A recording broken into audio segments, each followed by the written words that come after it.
Nagpakulo na ako dito ng tubig. Maglalagay ako ng asin. Ayan, ilalaga ko muna itong itlog. I-boil natin ito for 8 minutes. Ayan, okay na ito. Hanguin ko na.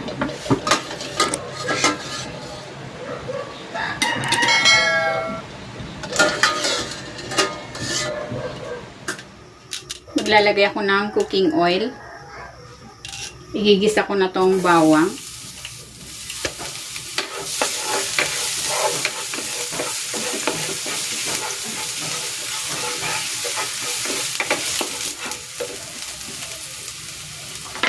Ang sibuyas.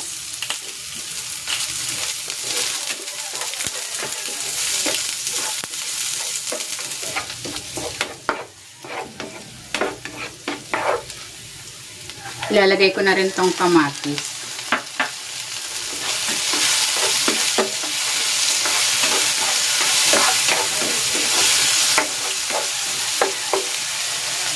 Titimplahan ko ito ng asin, paminta, at ng Knorr seasoning.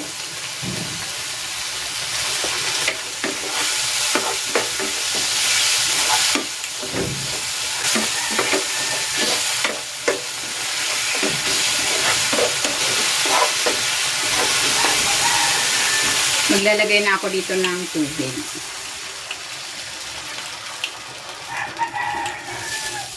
Pakuluin muna natin ito. Ayan, kumukulo na. Maglalagay ako dito ng cornstarch na tinunaw sa tubig para medyo malapot yung ating sauce. Ayan, okay na yung ganyang consistency. And then, meron akong 2 egg.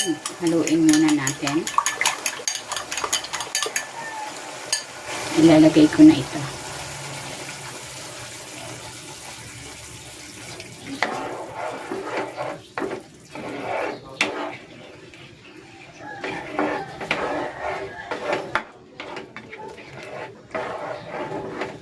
Ilalagay ko na itong boiled egg.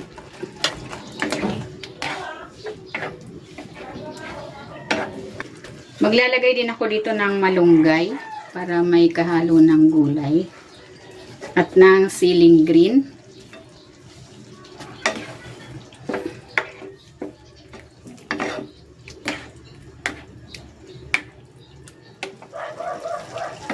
Ayan, luto na itong ating sarsyadong itlog with malunggay. Hahanguin ko na ito.